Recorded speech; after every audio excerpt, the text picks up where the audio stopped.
Hello and welcome to episode 25 of the Boxing Social podcast in association with Betfred, with me, your host, Rob Tebbutt. Before we get started, as always, I'd like to remind everybody to please subscribe, hit the like button and turn on your notifications for more boxing content. Now that's out of the way, we have our panel again. Like to introduce first and foremost, of course, Andy Clarke, Sky Sports Boxing, bit of this, bit of that. Barry Jones, former WBO super-featherweight champion of the world / gun for hire. Anybody who's looking for a technical breakdown or a tactical genius, ask Barry, he's got great contacts. Going over to Alan Dawson from Business Insider. Really happy that he's joined us today. We are going to be previewing this weekend's WBC heavyweight title trilogy bout between Tyson Fury and Deontay Wilder. Now that's out of the way, guys, thanks very much for joining me today. No problem. Why first and foremost Andy? Because he's to my right. No, but that's not first. That's just, to my right. You could say. Okay, to my right, Andy Clarke. Me and Al come. See, this is why we don't use Barry all the time. We might have travelled further. Where do you live, Al? Scotland. Lives in Scotland. And so first and foremost, all the way from Scotland. I don't know where you live. Pleasure to be here. Thanks. Yeah, you're welcome. I think we established the levels before we started recording, didn't we? Yeah. Sorry. Andy Clarke is our trainer. Coach now. So if Anthony Joshua, he needs a new team now. Obviously, Andy's your man, isn't he? He took 14 8-year-olds on the pads yesterday. True story. All at the same time, thanks to me. In the park. Yeah, in the park. Let's just stop. Don't tell Bunty. Right, let's go to Barry first and foremost. No. Barry, we sat in here a couple of weeks ago. I know that you're devastated that you're not going out for the trilogy bout. You're at the first Wilder Fury fight. You're at the second Wilder Fury fight, but unfortunately not the trilogy bout. Still excited? Still looking forward to the fight next weekend? No. Yes. Of course. Yeah. It's when they said there was a third fight that happened straight after the second fight, I had no interest in it. We're all going to say the same thing. I had no interest at all because it was so conclusive, that second win. And I thought Fury won the first one as well, to be fair, that I just didn't see a need for it. I thought it would be the same result or better. Now, with a bit more time, I still fancy Fury, quite big. But there's an intrigue to it because he's an athlete, Deontay Wilder. He won't sit at home eating pies, drinking beer, going out, wasting time. He'll just train. Cause that's what natural athletes do. So he will get better, faster, stronger, quicker. He might not get technically better, but he'll work on stuff. Whereas Fury, you never know if he's telling you the truth or not, what he's doing. He might have literally just sat at home all that period, doing what he wanted to do, and then just train hard for a fight. Cause that's what a lot of boxers do naturally. Without the season. If he's like a throwback fighter to my generation. Without the season, everyone just go on the beer, or if you're drunk, or eat loads of food, or do whatever you want to do. And then when you get a fight date, you start training. I think he's like that. I mean, he might not be drinking anymore, but he's like that, but he doesn't live the life 24/7 like I think a Wilder would, which now makes this fight, with the massive gap, a bit more intriguing. Do you agree with that, Alan? Obviously, there's been a significant gap now between the rematch. I think I agree with Barry, what Barry said there. I think they were looking at July 2020 as the original date for the trilogy. It's now over a year later. Do you think that brings it closer than potentially what it would have been? Well, I think there's just ask you to speak into the mic, sir. There we go. Yeah, I think there's just too many things that have happened in the however many months, 18 months between the second fight and the third that create doubts, and therefore that potentially helps Deontay. For me, I still agree with Barry. I think Tyson has a clear edge, but even I was there for the second fight, and from both a media point of view and a fan point of view of the sport, from Monday through to Sunday, the whole thing was amazing because you had Frank Warren, Bob Arum, other people close to Tyson. They're all saying the same thing, that he was going to step forward, knock out the knockout puncher. And a lot of the time we're thinking, oh yeah, this is Tyson. He talks about wanking 7 times a day. There's other things that, you don't know whether to believe it or not. I love him. Ignore him. Wait till he gets up to 12 times a day. That's when he's in my league. But he did exactly that. He did exactly what his promoters said the whole week, that he was going to knock out the knockout puncher, and it was the performance of the year. So if it did happen in July, interest might not have been there. But since then, the arbitration has been forced. Deontay obviously, really wants it, and the team really want it. I think the link up with Malik Scott, I've been liking what we've been seeing on the training videos that we've seen there. And also with BT Sport did a video, I think it was with, can't remember if it was Peter Fury or John Fury now, but it was back in before this got pushed to the date October 9th. And he was just saying, if he needs to pull out of the fight. he was saying there's too many hangers on in Las Vegas, and he needs to come back, regroup in Britain, and prepare for this opponent rather than Anthony Joshua. So there's a few things there that I think Deontay's mind has been on this fight and this fight alone for those 18 months, and we don't know where Tyson's fight is. So there's a few things there that I think, I'm really invested in this. I thought the second fight was just a really magic experience from reporting and a fan point of view. And I think when Top Rank and PPC come together, that promotion, I think we're going to see it kick into another gear in fight week. But yeah, I still probably favour Fury just because what we saw in February 2020 matters. But there are things in the back of my mind that suggest it's probably it could be closer. Well, I think it will be closer than what that second fight was, and we probably could see a return to that first fight maybe. Andy, closer fight for you this time around, or are you not paying too much attention to that sort of stuff? I'm not sure. I'm just fascinated to see what we'll get from Wilder, because what happened to him in that second fight was absolutely devastating for any fighter. But boxing's a very particular kind of sport, isn't it? If you lose big in boxing like he did, the scarring you would get from that, what that does to you psychologically, just cannot be overestimated, I don't think. And the passage of time has definitely helped this fight, I think, for the reasons that you both very articulately put forward. He's been working with the trainer, obviously. Can he do anything really different, though? Is he really capable, Wilder, at this stage in his career, Barry, do you think, of doing anything particularly different? Because the one thing I wonder about when you get someone take on a new coach and they try and claim they're doing this and they're doing that, you're always going to look to try and strengthen weaknesses, but you don't ever want to do it to the point where it might weaken your strength. And his strength is this freakish, savage, off balance, all over the place, once in a lifetime power. They can't be doing anything that's going to take any edge off that, surely. No, they can't, but Fury took it away from him in the second fight.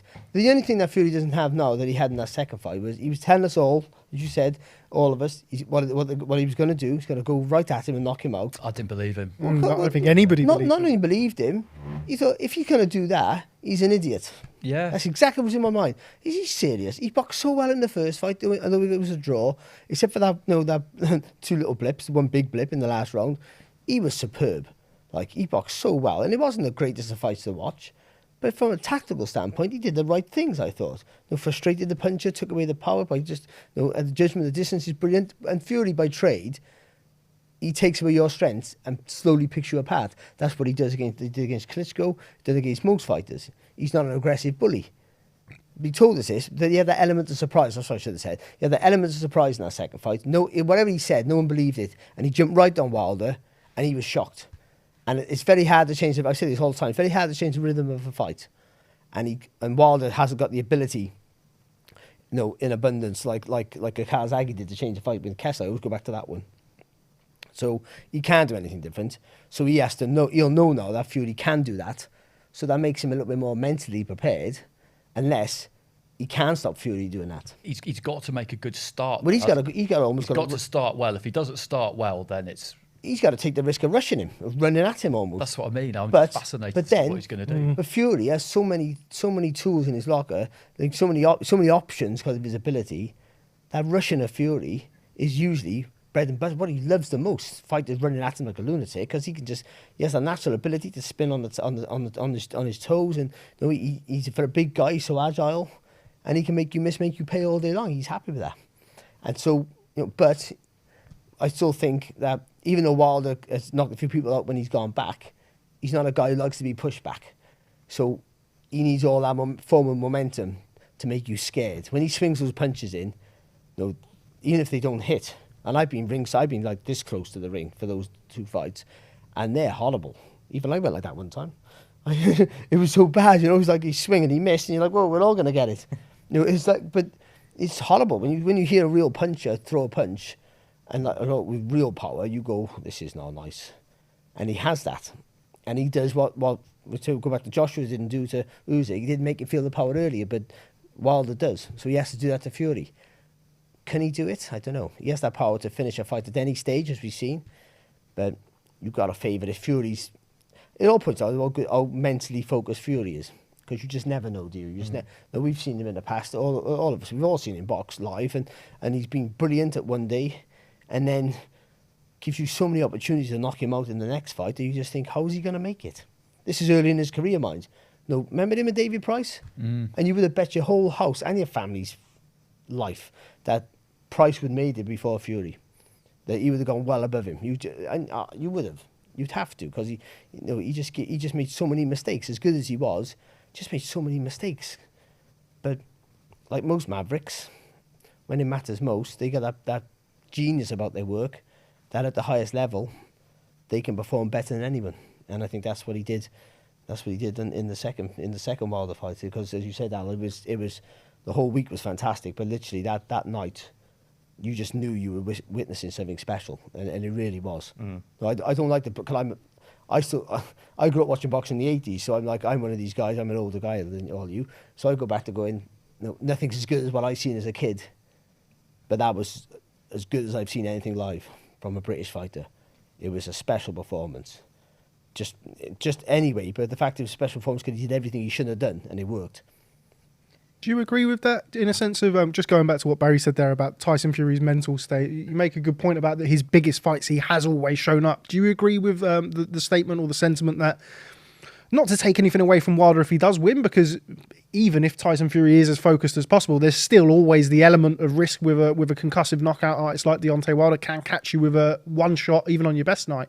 Do you think that it's sort of dependent on Tyson Fury's mental state, whether or not he, don't want to say takes Wilder lightly, but something like that? Whatever mental state he turns up in, if Wilder beat him, he would deserve full credit for it. Just like I would give full credit to Joshua for taking on the immediate rematch of Andy Ruiz and beating him. It matters what state Ruiz came on the scales at, but he still took that immediate rematch, and to me that took a lot of balls, considering how humiliating that defeat was.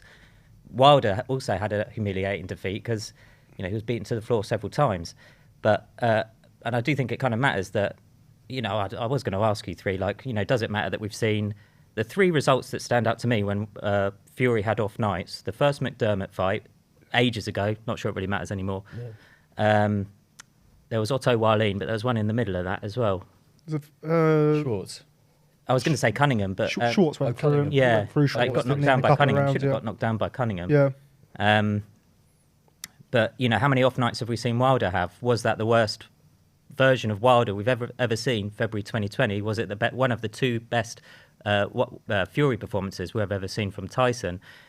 Definitely, to do what he did to Wilder and to do what he did to Klitschko, they were two of the most iconic results, not just from a British point of view, but from a world point of view for those 10 years for me. But those other three results, and four, you mentioned Schwartz, do they outweigh, how many on nights does Tyson Fury have? And with the 18 months or however many months it's been, I just think that favours Wilder than it does Fury. I'm of the opinion that the layoff definitely favours Wilder as opposed to Fury. Andy, just coming to you, from my perspective at least, Tyson has always spoken very openly about the fact that he's a rhythm fighter. Bob Arum, going back to when he boxed Tom Schwartz, when he boxed Otto Wallin, again, an underwhelming performance against Wallin. He'd boxed in Vegas twice he boxed in the June, the September, he had the cut, and then he went and boxed in February. They'd made the MGM Grand in Las Vegas kind of home patch for Tyson Fury. He'd spoken about it was the most active that he'd been in a long time. Obviously had the hiatus from the ring, but he hasn't had that now. We're 20 months or something there or thereabouts. Does that favour Deontay Wilder as opposed to Fury? Is Fury a fighter who relies more on the activity of the rhythm than Wilder? Yeah, I think so. I don't think that the long layoff for Fury is ideal because of the problems he's had. And he admits it himself very, very openly, doesn't he, that he needs to be certainly training at least all the time. I was talking to Andy Lee about this when we last saw him not too long ago. I saw him at Michael Conlan's fight at the start of August, and I asked him how Tyson was, and he just said, he's just in the gym, he's training, he's an animal. It's what he does. It's what he does all the time. It's what he loves to do. And there was no kind of side to that. It wasn't an interview. It was just a chat. So I think he has been doing that, but I think he does that. That's his medicine, isn't it? More than anything else, to keep himself on an even keel. But that sharpness you need, that you get from boxing regularly, I think anybody would miss it, but particularly with the kind of style that he's he's got. But having said that, he did, as Barry was saying, he showed us in that second fight that he can do anything really. And maybe he won't be quite as good again this time around. Maybe he will, but boxing's one of those sports where you've got to try and peak for that particular period of whatever it is, 47 minutes. Other sports are like that. You know, people will train 4 years for an Olympics. But it is a difficult thing to do. So that gap might be narrowed. He might not be quite as on it as he was before. So I think the layoff does give Wilder, it's better for Wilder than it is for Fury. And it also, I think, it gives Wilder, well, this is a question in itself actually, mentally, is it better for him that he's had this long to think about that defeat, or is it worse? I would say it's probably better because he got all of that ludicrous nonsense out of his system, hopefully, about the outfit and the gloves and the drink being spiked. It did look heavy, though, to be fair. It did look pretty, yeah. It was solid. Heavy enough to get you knocked out. But he got all of that out of his system, hopefully, and then I would imagine had a proper think about it, and you start to rebuild your confidence from there, because when you're undefeated, you know, you're bulletproof, aren't you? Then when you lose for the first time, I always find it really fascinating when a fighter loses for the first time. How do they go about explaining it to themselves in a way that allows them to get over it, basically, and almost kind of learn from it, hopefully, but also be confident that there were reasons for that which they can identify, which they won't allow to happen again, and they can therefore win the rematch. I wonder, has he managed to really do that, or this horrendous bullshit we hear from him at times, does he actually believe it? You'll cling on to any, as a boxer, I always say boxers are the biggest liars, I say it all the time, because you lie to yourself while you lost. You lie about your weight and money and all these things. That's just the way we are. And so you'll look for excuses, the little excuse, you know, because nothing's perfect in your training camp, ever. So you'll magnify that as a real reason why you lost, but in reality it's not. But sometimes there's a solace in knowing that I just got people the better guy. It's just too good for me. Then, you fight them again.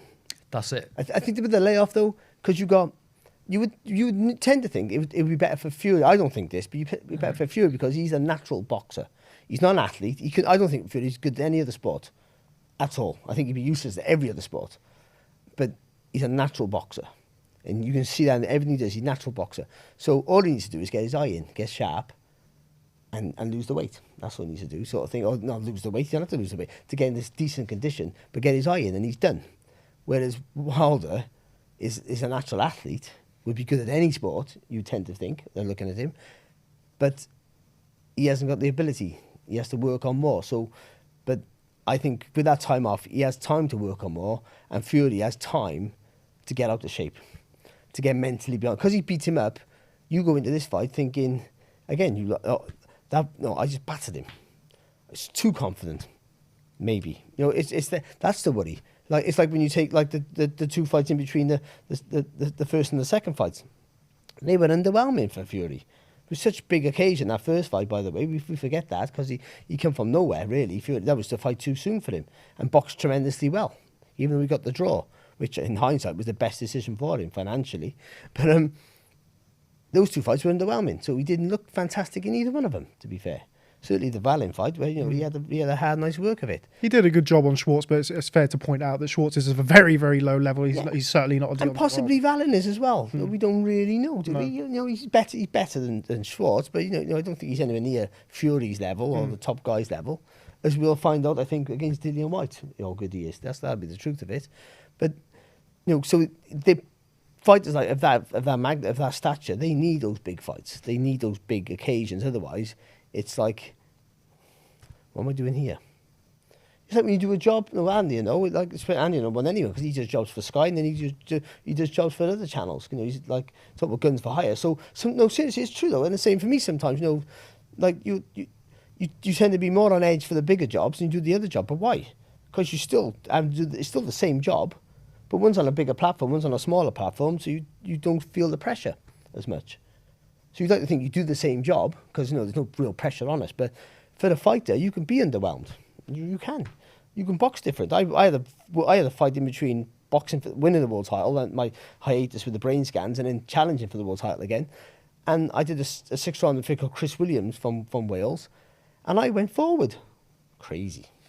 Never doing that again. That was ridiculous. What a stupid idea that was. But I did, because I felt comfortable. I just held my feet a little bit. No, but I never did that when it mattered, because that wasn't my strength. And that's the worry that he thinks now, that I can just blast. I've done it before. I'll walk right through this Wilder this time and be easier, because I know I can hurt him. Not in the same way, but I mean, much has been made about the link up with Malik Scott. We've seen training videos. I think some of the stuff that we've seen is good. Some of the stuff that we've seen, again, is kind of questionable. But when it comes to Deontay Wilder, on fight night, you mentioned kind of doing what you're good at, doing what's kind of brought you to the dance. He made 10 successful defenses of the WBC title by being a one-punch knockout artist, savage right-hand merchant. When he gets hit, are we going to see him revert to type, in your opinion? Well, he got reverse type from the offset, I think. I don't see how he doesn't have box fury, does he? He has to knock him out, or hurt him at very least. He has to hurt him, so he has to revert to type. Or learning new traits for your game are great. They all got to be add-ons. You can't change your style to suit one particular fight, because what's something you've learned over like I don't care if it's a 6-month period, you can't do that better than what the other guy's been doing all his life. So your style is your style. You can add bits and change bits and tinker with it, but you are what you are. You have to work around your strength and try and harness up your weaknesses. But actually, it's your strength that makes you who you are. So if you're a puncher, you're a dancer, then you don't all of a sudden you can come forward. You can learn how to go forward, but you don't base your whole tactics on just going forward all the time, because that's not your natural style. You're boxing the way your mind's telling you not to do. So you have to stick to what you're good at. So he has to be more gung-ho, he has to be more aggressive, more definitely. But he didn't have a chance to in the first fight, because Fury jumped right on him. And Fury wasn't scared. That's the big thing. Fury wasn't like, well, Wilder, because he hits so far out, and it's so fast with his punches, and they are so powerful, that even when he misses, it puts you on edge. As I said, it puts you on edge when you're watching it, let alone being in the ring. And he puts a fear into his opponents, even when he doesn't hit them at times. Because they know if they do get hit, they've seen the highlight reel of him knocking everyone out in the world, and knocking them out, by the way, not just putting them down. So they go, I don't want to get caught with that. You have a preconceived idea of what it feels like to get knocked out by him already. And he probably thought that Fury would have that, because he did sort of get knocked out by him, didn't he, in the last round, and got up like Fury. So you would have thought Fury would have been wary, but he put right at him. And I think the fact that he wasn't scared of having the punches thrown at him put Wilder in a situation that he wasn't used to. But now he is used to it. And you learn more from a fight than you do from a training camp. You do. That's the truth. If you implement into your training camp what you've learned. And I think he'll know that Wilder's not scared. He'll know that Fury's not scared of him now, and he'll have to adapt to that.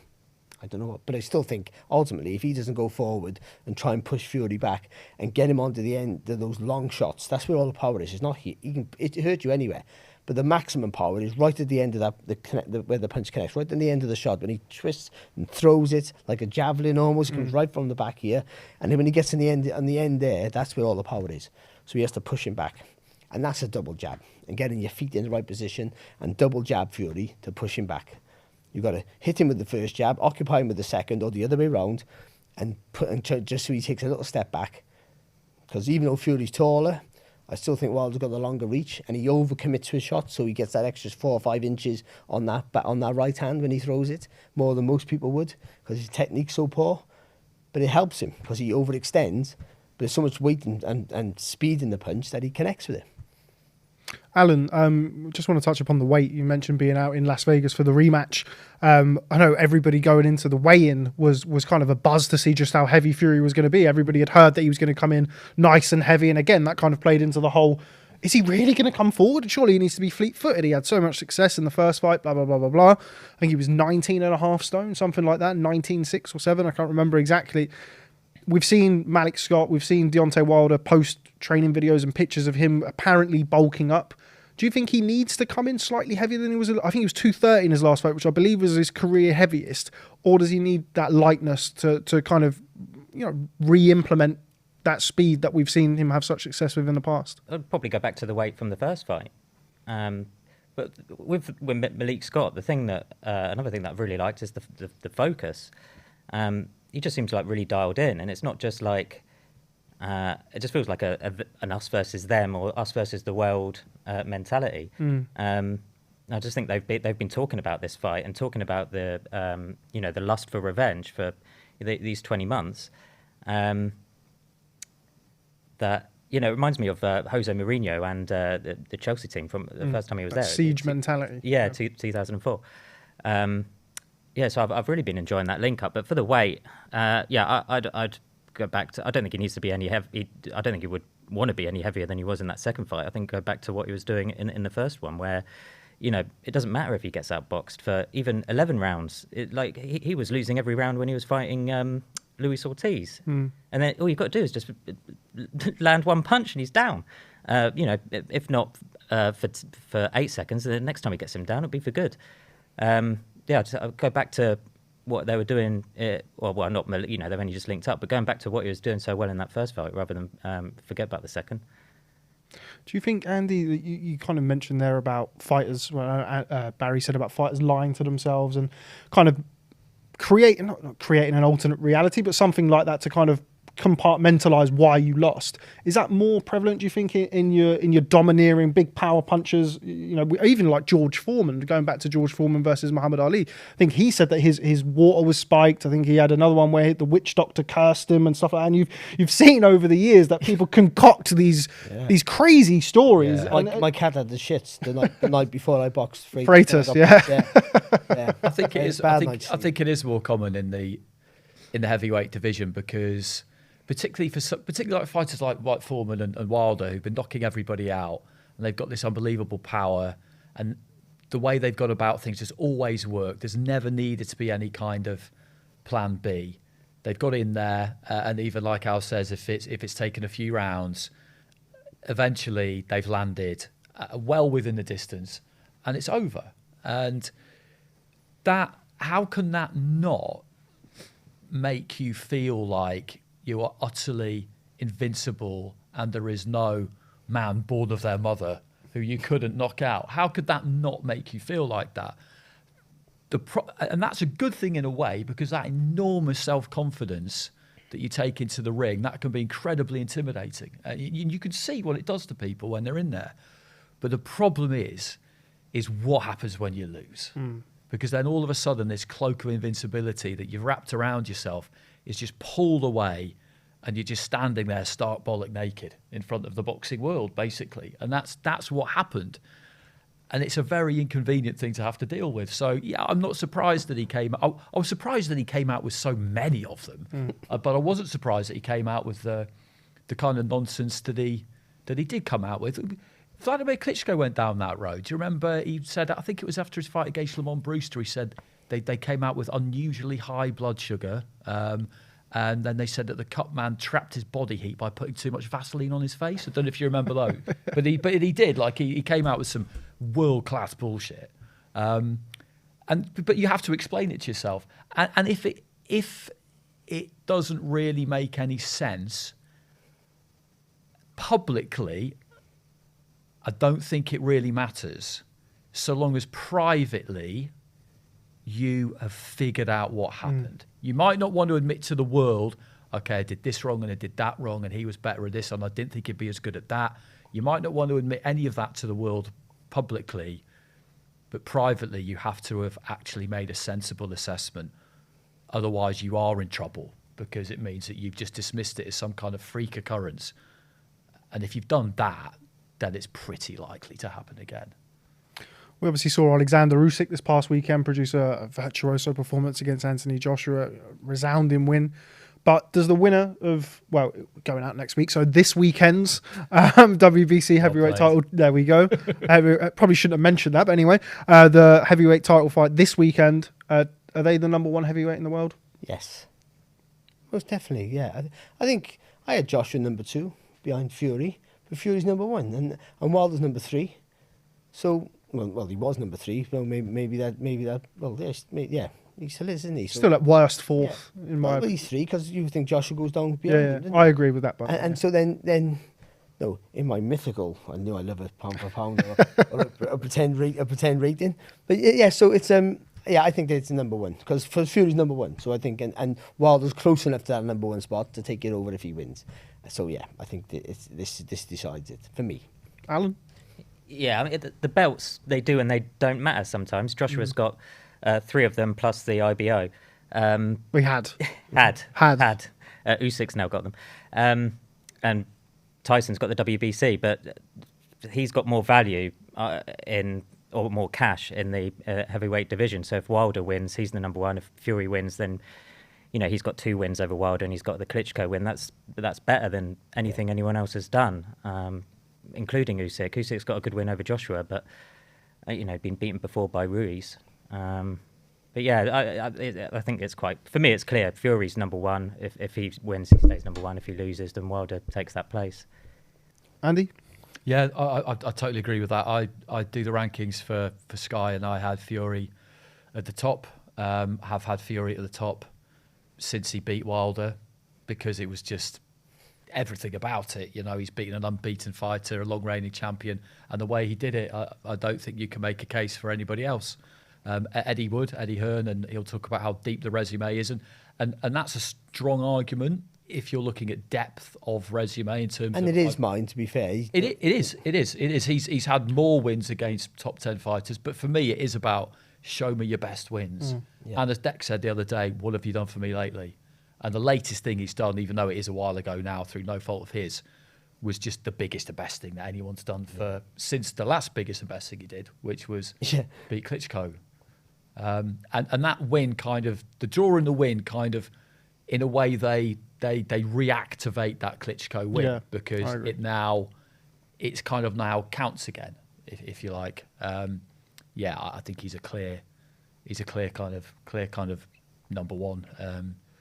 Usyk, I guess you would push up to 3 now, probably, behind these 2 who are boxing this weekend.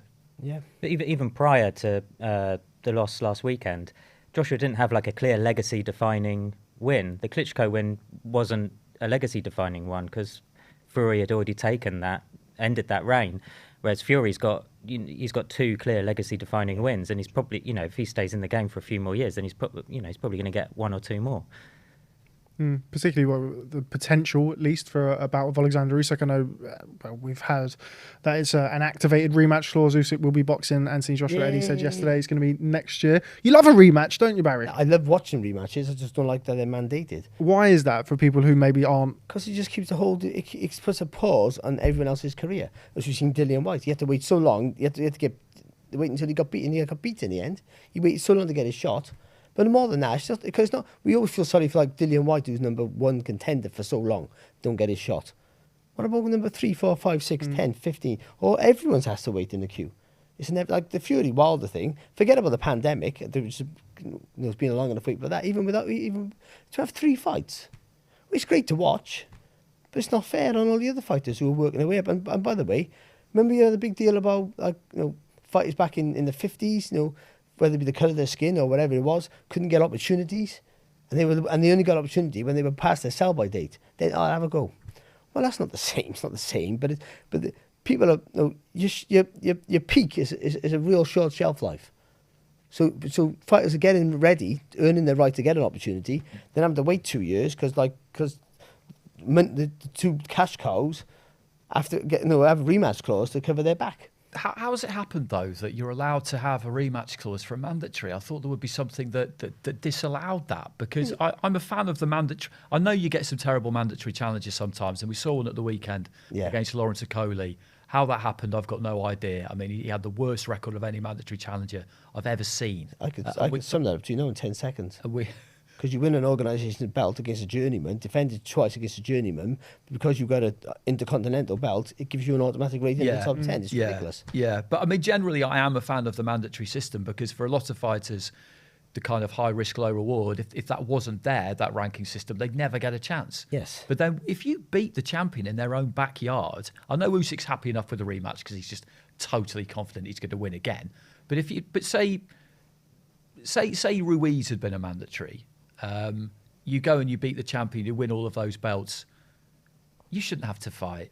You shouldn't have to fight a rematch if you win as a mandatory. Well, they're champion. happy. Should you? Sure. No. Because people like Fury and certainly Joshua are worth so much Yeah. that they cover that up. And you can't blame anyone. You can't blame anyone except the system itself. Yeah. You can't blame the promoter because he never loses. Like, as much as Eddie Hearn's upset, I'm sure he's friends with Joshua, because I would be friends with Joshua if I promoted him, to be honest. You know what I mean? Or managed him, or even, held a spit bucket. But, I mean, no, but I'm sure he's genuinely upset. But he doesn't financially lose. He gets another big fight out of it. And they say if he wins, he would have got a bigger fight. But if he wins, that other bigger fight, the Fury fight, is back on anyway. So he just gets another payday. As does Joshua, if he can get it right. I don't think he will, but just he can. And as Usyk, he gets another fight which he thinks, it's another easy fight for me again. Because that was relatively, wasn't easy, but he was never really uncomfortable Saturday night. It's conclusive. Conclusive, thank you. That's a real posh word. And it's conclusive. They're conclusive. I can say it. But what I mean, I just don't like it when they hold other people's careers up. And it's not fair. And also, you shouldn't be able to fight for the title after a loss, unless it's controversial. Unless it's like, some sort of like real robbery, or the judging was bad, and it's real tightly close fight. Then you shouldn't be allowed to fight for the title. I didn't think you were allowed to fight for the title after a loss. So you had to have another fight before you step back in, unless there was controversy. Yeah, you do with the border control here. You do, don't you? You have to. I think you can't fight for a British title off the back of a loss. You have to nip off and get a win somehow to qualify Spanish yourself. nightclub or something. Yeah, like that. yeah. So these rematch clauses are fine. You can't stop no one from doing it. But the people who hold the belts, the organisation should say, you can have rematch clause. Of course, it's all on money. I don't blame you. But our belt's got to go over here then. You lose the belt. We don't want to see that. But that's, and people at home might be, what are you on about? Then you're relying on the sanctioning bodies to go, okay, well, don't have the belt, we won't take our sanctioning fees. Exactly. That's so where it comes to, yeah. The funny thing with this sport, it's no longer a sport, it's a business. With sportsmen in it, but it's too much of a business. It is, because the other day, Bob Adams talking about, pretty much, let's just keep the belts between Fury, Wilder and Joshua. And it's just go round and round and round because they're the biggest, and Usyk maybe, because they're the biggest fights. And no one else gets a look in then. It's just like, how's that fair? You're just keeping the belts between, we're just recycling the same fighters, which are many people. Derek Chisora is a prime example. He's been recycled so many times. Good luck to him, and he's put up some good performances. But no one else is getting a look in anymore to give an opportunity to fight. Parker should be boxing some other young up and coming kid. Possibly, I'm just making things up as I go along. But it's just like it's Joyce, the same. That'd be a good fight, wouldn't it? Yeah, I'd love that. Parker Joyce. They're both well ranked with the WBO. Someone as like well. Joe Joyce is a good example. I mean, he needs not that. young, He needs that. and As you said, he needs a chance, doesn't a he? career-defining fight, doesn't he? But how's he going to get one? It is. It's difficult. It's really, really tricky because it does hold everybody up. I mean, if you think about it, in the last 2 years, I know we've had a pandemic, but in the last 2 years since AJ lost to Andy Ruiz and then had to rematch him, and then he boxed Pulev, and then he'll box Usyk, and then he'll rematch him, and that'll take us to mid-2021. That'll be 3 years where only 3 people have boxed for those 3 bouts, and with the WBC, the same period, it'll pretty much be 2 people, won't it? Because they've had those 3 fights. I mean, it's not great, is it? No, it's not great for to regulate the sport. Because that's 3 years there where contenders have overpeaked. What if Dillian White's overpeaked? Dillian White doesn't care. I don't think he cares anymore. And he's earned enough money, which is good for him. Because maybe he deserves that. Because I'm not saying he would have beat any of those guys to win a world title, but he deserved this opportunity. And just even if anything, just playing the ranking system alone, he deserves opportunity by their rules, let alone what we think. Say he's past his peak. No, he missed that opportunity. He might have missed that. I'm not saying he is, but he might have missed that opportunity to be a world champion.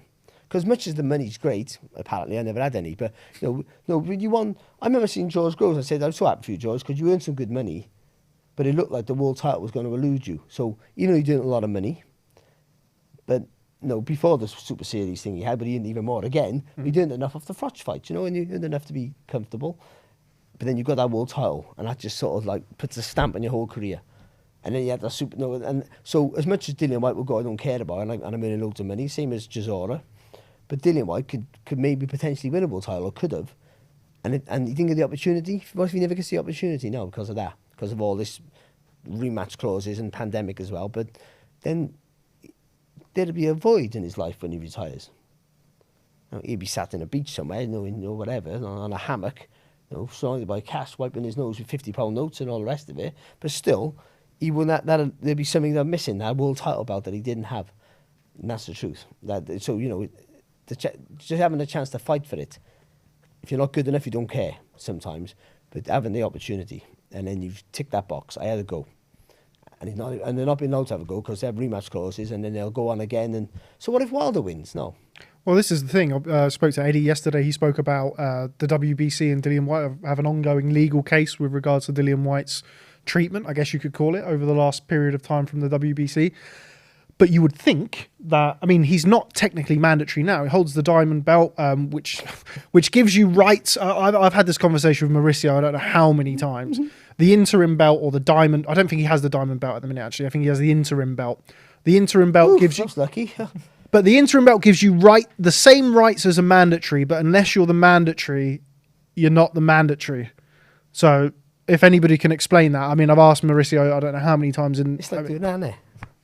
I can't do it. I have really no idea what the difference between an interim belt and a mandatory is, but apparently there is no WBC mandatory at the minute. But you would think that potentially, at least, that we see Dillian Whyte versus the winner of this weekend's bout between Fury and Wilder.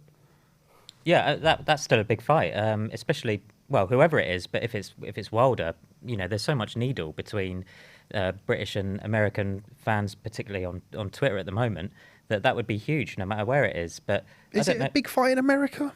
Is it? No, I mean with American fight fans, potentially not in America. But the thing that I kind of like is there's sometimes a little devil on my shoulder. You were saying about like there being... I can't doubt me. I know I'm small, but you're not that small. Yeah. You're sat on a higher chair, lad. You're not that big yourself. You're talking about like in the business keeping the belts between Wilder, Fury and Joshua and just going on a merry-go-round. But that devil's just saying to me, I like the chaos when somebody comes in and upsets that system. So Usyk coming in, that's upset it. Where, we get the rematch, but if he does the same thing again, then that just, opens up that to, there was a big three, now there might be a big four. I don't know what would be the most chaotic result with Wilder Fury. I think it would probably be Wilder win. Yeah, Wilder win, yeah, for sure. That Tyson Joshua fight, that could still happen, but it won't be for undisputed. And then all of a sudden we've got the undisputed fight between Wilder and Usyk, which nobody would have predicted. By the way, I'm moaning about it, but they had the best fighters. So I'm moaning about it, but they had the best fighters fighting each other. Yeah. So, like, are we ever happy? That's the thing, certainly me. The best fighters are fighting each other, but they're only fighting each other, so we're not happy. Another thing I do find really that kind of fascinates me about this fight is just the whole... is the kind of build up to it, because I kind of forgot to ask people this arbitration thing that happened, which forced the third fight. Obviously, Eddie had gone off and pretty much got the deal done for Saudi Arabia for Joshua Fury, and was obviously told that the arbitration wasn't really going to be a thing until it was one. Did Top Rank, did Bob Arum and Frank Warren, surely they must have had at least a better idea than they let on that this was going to be a problem than they said. The thing is, I definitely believe so, yes. I don't, because none of them are lawyers, are they? Oh, sorry, well done, Bob. And also kind of going back to Eddie there, Eddie had, by his own words, a watertight contract that wouldn't allow Andy Ruiz to go and make an undisputed title fight with Deontay Wilder post AJ Ruiz won. He was never worried about AJ not getting that rematch because he had a watertight contract. So does he think that Harvard graduate Al Heyman didn't have a watertight contract? People like Shelley Finkel, who have put on some of the biggest events in, not only in boxing, but you go into entertainment, music, and other areas that he's worked in. These are some of the most litigious people. But again, because of the whole rematch clause thing, like we've missed out now, and I don't think we're going to see it on one of the biggest fights in boxing. Yeah, like Joshua Fury. Yeah. Do you think we don't ever see that from now on? I don't think we see it. I generally don't. I generally don't think we see it. As much money as it is, I just don't. I just don't see Joshua getting back in. I don't think him getting a title again. I'm not saying he's still a big draw. He's the biggest draw. Let's be honest. Over here, I think Fury's a bigger name in the States. I would guess. You guys are probably better than me, but Joshua. No one fills stadiums like Joshua. Let's just think about what he's done in that regard. It's never seen anything like it, have we? But is he going to take less money? Because Fury's going to go, what are you offering? Well, I'm filling stadiums up. He's going, I'm doing pay-per-view in America. I'm ESPN. $100 a pop. I'm ESPN. With a $20 million gate in and Vegas. PBC sometimes when I fight. Well, so hang on a minute, mate. You know, I'm fighting over there. So and they go, yeah, but I'm the one who's filling up 70,000 people. He's going, yeah, but I'm the one who's getting 5 million watching. I don't know. The numbers I'm making up, but and I got all the belts. I can move on. I think that'll be the key though, wouldn't it? Because it would be a situation where, say, Joshua needed Fury, but Fury didn't need Joshua. Yeah. And so if the fight had to happen, Joshua would have to be the one who would have to give and compromise. And he'll say 60-40 if you're lucky, and he'll go, get lost. And rightly so, Joshua going, because Joshua doesn't need it that much, because he's still a big name and a big draw, and he'll still get big money, and he'll go, no. And that's why it won't happen. Before, when they both had the belts and they both had enough to argue with, and no one was quite sure who was the best, though most of us think Fury, but there was an argument for Joshua. And then that's where, even though Joshua had lost, it didn't matter, because he came back and won, and it was still a huge fight. So not as big as before, but it was still big enough for them to say 50-50. You've got to be happy with that. But that was what was so kind of odd in a way about all of a sudden this arbitration, which people knew was happening, but just hadn't regarded as being any kind of a problem. All of a sudden, it just wrecked everything. I mean, I wasn't really paying attention to it. I don't know if you guys were. Al, did you hear anything that made you think people are dismissing this, but this is going to be a problem? Like this could be a problem. I mean, I didn't think it would be a problem, but I think the fact that there was like a silence from PBC, I think that might speak volumes. That they were probably they were confident that was, they had that contractual right that an arbitrator would enforce. But yeah, going back to your point, Barry, about like they couldn't help but think with what you're saying about Joshua Fury. I have thought that the best time to make that fight is in the past, but it does feel like. Do you think it's now like a Amir Khan Kell Brook fight that is just sort of evaporated? Maybe, but the thing with Amir Khan and Kell Brook is Amir Khan was always the A side. Even if Kell Brook was the better fighter at the one point, maybe. But Khan was always commercially the bigger side, always. But Fury will argue, no, I'm the bigger commercial value than you. And and I don't know, to be fair, because I don't understand all that as much as maybe you guys do. But it's not just being the better fighter who gets the bigger piece of the pie, is it? Not always the champion who gets a bigger piece of the pie. So I don't know whether who sells more pay-per-views and who fills the bigger arena. Well, the thing is with Fury is that he's boxing on ESPN pay-per-view in America while he's with Top Rank and while he's got a deal where he's boxing on ESPN. He's not going to fight in the UK outside of primetime US TV because that's when people are paying $100 a pop for the pay-per-view. That's when people are going to Las Vegas and spending X amount of thousands of dollars on a ringside seat, which is why you get a $20 million gate in the MGM Grand with 17,000 people in there compared to whatever Wembley, or obviously I haven't seen the financials from the weekend against at the Tottenham Hotspur Stadium, but America is where the big fights go. It's where it's been for the last however many years. Okay, like what Anthony Joshua's done in the UK, there's no disputing it's been fantastic. It's been unbelievable for British boxing. But still, the big fights historically have always been prime time in America, $100 pay-per-view, or it's crept up to $100 pay-per-view, and in Las Vegas, where you get the gamblers, the whales who can come in and they can spend 5, 10. I mean, some of the prices that were quoted for the Mayweather-Pacquiao fight, okay, that's a kind of a generational fight. People are spending $100,000 to watch that fight ringside. That's where the kind of, you're talking about commercial, that's where the big disparity is going to be. Where's that fight going to happen? Why does Fury need to box in the UK when he can box in Las Vegas and get American pay-per-view? I just can't see that fight happening in the UK while Fury still has US interest. I think the fight was always too, no disrespect to anyone, I think it was always too big for London. Cardiff, you mean? Yeah. I think it was always either going to be Saudi Arabia or, and that was where it was looking likely, or wild card might have been the Allegiant Stadium. But maybe that hasn't even changed, that if it's going to get made, it would still have to be somewhere on Fury's terms or his promotional terms. And also, if you think about it, I think it's fair to say everybody's here is picking Tyson Fury to beat Deontay Wilder in the trilogy. Is anybody picking Anthony Joshua to beat Alexander Usyk in a rematch? I'm not. I think Usyk wins the rematch. So then you've got Joshua on the back of 2 losses, having already been stopped by Andy Ruiz. Tyson Fury having beaten Deontay Wilder, let's say he goes and stops him again. Then the scales get even more weighted in one way for Tyson Fury. So I don't know whether or not I'm living in an ideal world, but I think eventually we do see the fight eventually, but it's just on what terms and on whose terms. And if you're Anthony Joshua, maybe you go, okay, well, I've made enough money. I don't need that fight against Tyson Fury. When Fury will go into it, I think, again, everybody here, I think, would have had Fury as a favourite going into a potential Fury-Joshua fight before what we saw at the weekend. You go 6, 12, 18 months down the line, it's got to be even more so in that regard. So I think if Wilder beats Fury, especially if he knocks him out, which is probably the only way he can beat him, or knock him down a load of times, then it's more chance of the fight happening. Yeah, to be fair. I agree. Because there's nothing to hold them up. They haven't got no fights. There's not a 4-3 match clause, is there? If he loses. I hope not. But, I think then we got more chance of seeing White get involved with Fury or Joshua, and Joshua to box Fury, and it opens it up a bit more. So I don't want that to happen. I want Fury to win. I generally do. Like I generally wanted Joshua to win against Usyk. Why? When you don't have any horse in the race, then you had to pick the fight that you like. Or you've got to go with the home fight. And I don't always subscribe. You should always want the home fight, your fighter from your country to win. If he's boxing your favourite fighter of all time, because it's a very personal sport. So if Sugar had ended boxing Dave Boy Green, I still wanted Ray Leonard to win because I love Ray Leonard.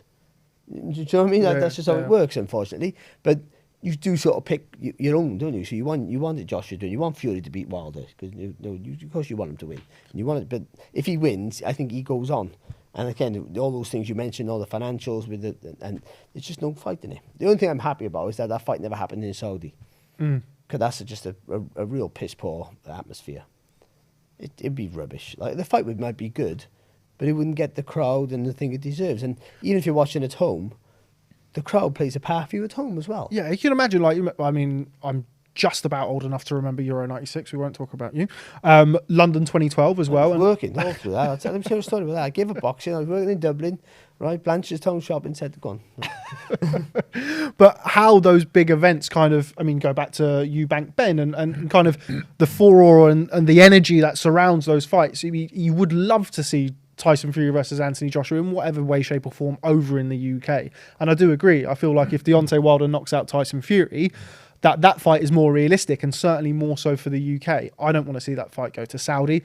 Having said that, when it was undisputed and what have you could have, and in the middle of a pandemic, let's not forget, where it wasn't a time where you could get 80, 90,000 into Wembley Stadium, then you kind of see why it would have gone to Saudi. If the chips fall in the right directions, you could see that fight in the UK, and it would take over the whole country. You could imagine it, but it will have lost some of that luster, particularly if these next couple of fights go the way that a lot of people are predicting. Yeah, I think I was talking about the perfect timing for fights, and the window for that is always brief, isn't it? I thought if it had happened when we thought it would, as in earlier this year, I think the timing would have been really good on that, because I don't think it realistically could have happened before that because of all the other things that took place. But it would have been in Saudi, which would have been, they had the perfect excuse for it because of the pandemic, but it would have been absolutely terrible to have that fight there. I agree about Saudi as a venue. I was over there for the Ruiz fight, and I don't really see how it's going to work, this idea of them becoming a kind of global hub for big sporting events, because if you travel over there to watch one, there's just nothing to do. Yeah. I spoke to fans who went, and they said they were glad they'd done it once, although I looked at their faces and I don't know if I really believed them, but they definitely wouldn't come again because there's just nothing there for you. Nothing there for you at all. I've been to Kazakhstan to cover fights. It's a great experience. Actually, I did go out one night. I can't tell you too much because my missus might be watching. But I'm joking. No, but what I mean is, it was a great experience, but it's not better than going to the York Hall because it was just an unusual place to go. It's great. I've been there. I tell people I've been there twice actually. Yeah, it's a collector's item. Yeah. But you wouldn't want to go again. Words. But you wouldn't want to go. You wouldn't want to go again, and it is just. We all know that boxing is a business, and it's all about the money and all the rest of it. But that is just that for me is kind of And it's totally fine. Like people watching can just say, well, you know, you were there working for Sky and they put it on pay-per-view and they hiked the price up, and there's not a lot I can say to that. Don't you make the pay-per-view prices? I do actually. There we go. Yeah, we established. We established. Worse than that, I found out you decide whether it's pay-per-view or not. Joshua wanted it free to air. Joshua wanted it on Channel 5. Sky Arts, he wanted it on Sky Arts, he said. I can neither confirm or deny these rumours, but for me anyway, Saudi's a step too far.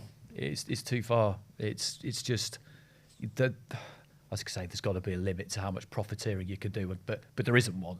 That's the particularly in combat sports. Yeah, there isn't one. And I mean, we're about to see the World Cup go to Qatar as well. I know, Well, Al, you were just saying about the UFC. They're out there all the time. Abu Dhabi, Dubai. They were there for about at least 9 weeks. You went to Fight Island, was it? Yeah, I went all 3 times. Was it better than Eddie's Garden? I didn't actually go to Eddie's Garden. But Oh, I will cop say out. That, I think in the pandemic it worked because we're in a bubble. So the fight week experience was pretty unique because you're literally kind of living on top of athletes, cornermen, cutmen, refs, everyone involved. So from a reporting point of view, it's easy just to go down to breakfast and go, oh, there's Herb Dean, the referee. But again, circling back to what Andy is saying, I don't know if I would go post-pandemic because even on Yas Island, where there's so many things there, it just doesn't have the fight week feel of big event in Las Vegas, which is, it's hardly anything compares to that. Or even in London last week, all through the week, I was getting more and more hyped for Joshua Usyk. Carnival atmosphere, isn't it? Yeah, and you just kind of feed off other people at the event, whether it's like the open workouts or the, just the press conference, speaking to people in the media, speaking to, people involved in the event. And, you had that on Fight Island, but I just think that I think that was just like a good mix of things that worked because it was like behind closed doors. It was quite exclusive. There was no fans apart from the third Fight Island where they had like a partial fan capacity. I don't think they're having Fight Island branded again. They're returning to Abu Dhabi on end of October this month, but it's not a Fight Island branded event. It's just their regular once a year trip to Abu Dhabi. And we don't really see any other big major boxing events out there. Not before, not since, really. In the Middle East, I can't think of any. Abu Dhabi's got a bit of a reputation for jiu-jitsu, for having jiu-jitsu events, but they're so that doesn't captivate the mainstream attention, like striking sports does. Well, Frampton Heading was over there. It wasn't a massive occasion. Yeah. Still a world title fight. Did you go to that? No. Were you there for that? No, I was in a truck in Sheffield. Well, that's glamorous in its own way. Literally in a sound truck in Sheffield. Driving or tied in the back? Eating mainly. Thanks, Al. Let's just touch upon what potentially lies ahead for the winner. Obviously, we've kind of talked around that a little bit. We've spoken about Dillian Whyte's kind of situation. One person we haven't mentioned is a certain Andy Ruiz, of course, under the same promotional banner as Deontay Wilder. Do you think that we maybe see that fight? If Deontay Wilder's successful, we could potentially see Deontay Wilder versus Andy Ruiz. Imagine that on like Cinco de Mayo next year. You have an American champion versus also American champion of Mexican descent. That's a huge fight potentially for May of 2022. Yeah, they could do that, couldn't they? And it's a good. You'd fight. imagine they'll be at liberty, the winner, to give a voluntary to whoever, and that would be an easy one.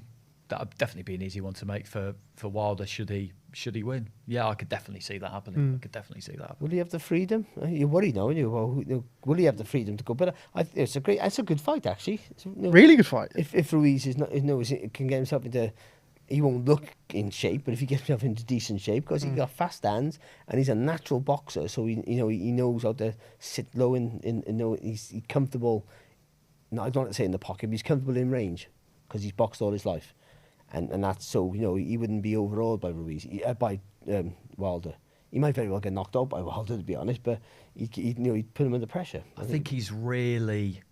Me and Matt Macklin were talking to Manny Robles last week. We got him on our pod just to... On Macklin's take. Check it out if you haven't. There you go, Andy. Continue. to mainly talk about that first fight because it was such an amazing night. But we touched on the second one, and I think Ruiz is a man who is... Until he finds himself in another big fight, obviously, which he'll want to win, but I think there's a lot of regret there with him about what happened in the rematch. I think there's quite a lot of regret there. Manny's not training him anymore, and he was very complimentary about him. But he just said, we were just saying how it's one of those age-old boxing stories, which nobody ever seems to learn from, kind of rags to riches, and then the man who pulls off the impossible just loses the plot and just never goes back to the gym, and hence he turned up in Saudi 20 stone 3. But he went all Cuban, didn't he? Another Cubans. Yeah, exactly. They're brilliant until they win something, and then you don't see them until they spent all their money. That's it. But I think there is a real kind of drive and motivation and will to prove to people that. I think he's embarrassed about that second fight, about turning up for that second fight in the shape that he was, and just pissing it away basically. He really did. If he turned up in shape, we all know how. I rate Joshua for taking that immediate rematch, and he got it done. And that was a big win. Like Al said, that was a big win because so few people had done that. We went through it, didn't we, at the time? Floyd Patterson managed to do it. Lewis managed to do it after immediate rematches, after stoppage defeats, and it's as rare as that. But Ruiz, I think, would look back at it and just think, if I just come in at like Manny wanted him in at 18 stone, basically, or if he'd just been anywhere near that, he may well have won that fight. And he kind of came off the Alexander Dmytrenko fight in the first fight. And kind of hindsight's a wonderful thing, particularly in boxing. But I remember being out in New York and everybody saying, look, he's flying in the gym. And everyone was like, okay, yeah, he looked flying in the gym. He had a mid-camp tune-up in the end. Yeah. That's how it worked out, didn't it? Yeah, exactly. So he was very much focused. He used the Dmytrenko fight, as you say, as kind of a mid-camp tune-up. And he was away. Well, we spoke to Michael Hunter on the Sky podcast. And he was saying over in Saudi, he was ballooning up over there. I mean, like he put on more weight over there than he actually came. Then he came over. Do you know what I mean? I think over there because he had just wasn't the whole feel for it. It was all wrong. You know what I mean? Either got over there too early or not soon enough. But he was just eating too much and not training properly. And because again, though, it is that whole thing. All of us, you've gone from nothing to something. All of a sudden, you got millions. And you got millions coming. Some people can't. Some people. Remember Richie Woodall when he won the world title? He pretty much went. He says like, that was it for me. My ambition was done. I kept fighting for money and wanted to win fights and tried to win fights, but the real fire was no longer there because he just achieved my ambition. Other people have bigger ambitions, don't they? Most youngsters now want to be a multi-weight world champion, but you get so close where you thought you could get, and most people it's just done. Only really phenomenal fighters want to go on and achieve great things, and for Ruiz, he probably never thought he'd get a world title. He wins it, and money. By the way, probably never thought he was going to get any money. The sort of money that he earned, to those two fights. And the worst thing is, how much you're going to get for the second fight before it happens. That's the worst. That's the worst thing. That is, for someone who has no money, don't know how much you're going to get, because where's the hunger then? That's again rematches. You guarantee getting this X amount of money, except your pride. What's keeping you from doing what you want to do? Because whatever the result is, it don't matter. I'm going to get 15 million, 5 million, 100 grand, whatever it is. What you're going to get. Guaranteed. Doesn't matter. So, but I think there's a real kind of he's got a point to prove. I think he's embarrassed about it. I think he regrets it, and I think he just wants to show people that it wasn't a flash in the pan, that he can really fight. And if you follow boxing, we all know he can. But I think you kind of laid bare in front of the whole world, aren't you? And maybe some people didn't watch the first fight but had heard about it, then watch the second one and just think, who's this clown? Like, Joshua lost to this guy? Yeah, who's coming at 20 stone, But every sport needs, but thank God for Andy Ruiz in a way, because every sport needs a Leicester City winning the title or an Andy Ruiz beating AJ at Madison Square Garden. It's why we watch. So, it's just a bit of a shame for him, really, that having pulled it off the one time, he couldn't manage to get back to the gym a bit sooner. But then again, unless you've been in that situation, it's very easy to. Yeah, it's very easy to say what you wouldn't do. I would never have done that. He nearly quit. Like Manny said to us, he nearly quit. Like in the year or so before that, he had to find the journey from South California to Manny's gym was too long. He couldn't really afford it. He had to find him somewhere else to live. He was pretty much done. You remember that the brilliant words that he said in the press conference post-fight, where everybody was plucked in there, and he sort of said to his mum, we don't have to struggle anymore. Like, he'd been living with his mum and things like that. You just think that's what boxing's all about. That's really, it. isn't it? Yeah, that's it. Absolutely. Just touching upon what you said there about Anthony Joshua and the credit he received going straight back into the Ruiz rematch after a really devastating loss on Madison Square Garden. Same with Deontay Wilder going straight back in 20 months later against Tyson Fury. Alan, just how big of a win would this be for Deontay Wilder, considering the first fight where he was, outboxed for significant portions of that fight, but also the rematch where he was trounced in 7 rounds. How big of a win would this be for Deontay Wilder? Well, we were talking about what Eddie Hearn was saying about the breadth of Anthony Joshua's record. Wilder hasn't got that breadth. He's got some good wins, but this would be the legacy-defining win. He got the draw against Fury in the first fight. But to come back after given that sort of beating in the rematch, and then there's also the media humiliation. He came out to however many weeks ago, a couple of months ago, with the headphones on. He didn't want to speak to the media, and it's because there were people, that were kind of mocking the way that he reacted to the loss, and also disregarding his, sorry to interrupt, disregarding his right, his contractual right, his legal right to a rematch. People say, oh well, Wilder got beat in the second fight, it's okay, he can go away and we can make the undisputed fight, which of course isn't really how it goes when you've got a signed contract for a trilogy bout.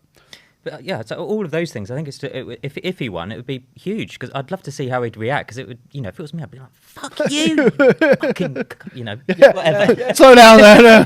But that's like everything, it's not. I think it's probably always been like this, but it's just more noticeable now because of social media. But everything's so binary now, isn't it? It's like either you're the best or you're shit. Yeah. And then with Wilder, it was he's knocking him out. He's the best. And then he loses to Fury, who's awesome. Yeah, he's the biggest puncher in the heavyweight division history. Then they write off everything you've done before that to find chinks in it. People have done it with Mayweather, for fuck's sake. I mean, it's like. But the hardest thing now, though, is everybody, like even things like this. Like no one of us has criticised Wilder, but if he watched this. When he watches this,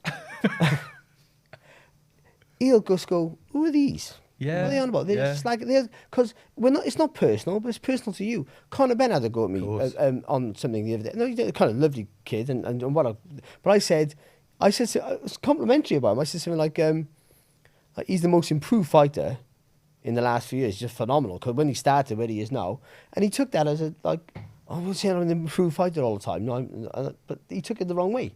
But I thought, what do you take the wrong way for? Because it's about him. Yeah. It's about you. You cannot. How can you not take it personal? I'm not being personal. It's about your personal. I've had fighters message me about loads of stuff, with commentary and stuff, private messages. Some polite, others not so polite. And I think, what's this problem?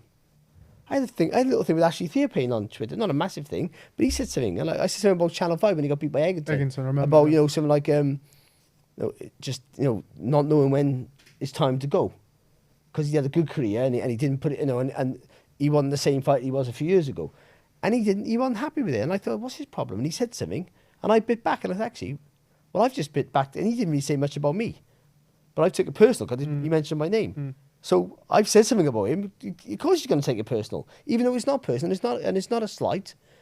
And that's with Wilder with the headphones. Like everything was just, he's not good enough. He didn't know what to do. Once you bully the bully, all that stuff. But I'm not a bully. I just can hit hard.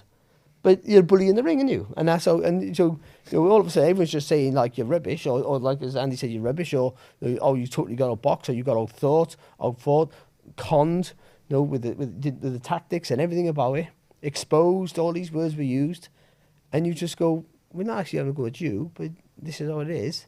And even now, I don't think he can win the next fight if it's all in Fury's favour. He's like, why is it all in Fury's favour? I put him down like a couple of times in the first fight. I can do it again, and everyone's forgot about all those knockout wins now, putting people to sleep, left, right, and centre. And you're only as good as your last fight, aren't you? As that old saying goes. It's just like Al said there as well. When you've got kind of, I feel like we've been pretty objective. Let us know in the comments if not. But I feel like we've been pretty objective. But there has been some reporting that hasn't been objective for one reason or another, and you feel like kind of it gets banded together a little bit more, and they're potentially more sensitive towards certain remarks than they potentially would have been without. But again, as you mentioned earlier, it kind of helps to build that siege mentality, which could work in his favour a little bit. Yeah, I think that's like for me, I love that sort of thing. Not that I know that they've done this, but with Chelsea, they were putting up the headlines, and there was a headline, there was one reporter doubting his mental state, asking if he was, saying that he was depressed, but then, The mental health issues. That from what I understand, that was never the case. So for something like that, it is probably personal to maybe not him, but those around him, and that would create that, us against the world. That's why I was like, F you. That's kind of how I think like that this is how they're approaching that. I wonder what we'll get.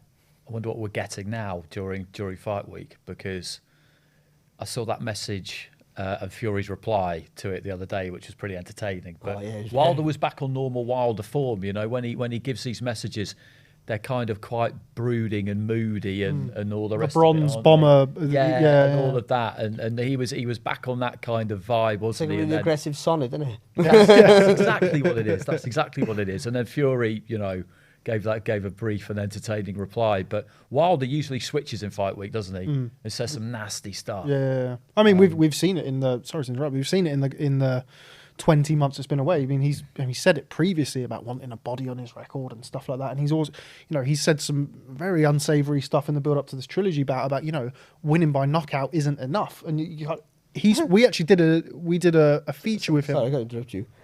You said body, and all I was thinking was Sunday morning when you did that, the other Sunday morning we did that really brilliant thing with you guys and Addy and who else was it? And Declan. Yeah. You said body, and I was thinking, well, you lost Sunday just because you had a booby on your record because you were like the Virgin Club, weren't you? Thanks for interrupting to point that out. You come in my head. You come in my head. Extraordinary that you managed to get there. It's unbelievable. Just come in my head. Body the booby. Talking about something quite serious, and Barry goes, actually, by the way, but we'd done something with him a long time ago, and I think it's when he was talking about Dominic Brazil, because there was a lot of needle between him and Dominic Brazil, and I think there was a fight in the MGM Grand between Dominic Brazil and Wilder's brother or something. There was a big melee and a fracas between them, and Craig Scott from Boxing Social did a written piece, an editorial piece with him, and he said, look, I mean what I say when I say those things, but it's not Deontay Wilder saying it, it's the bronze bomber. And you kind of come away from it and you go, oh, okay.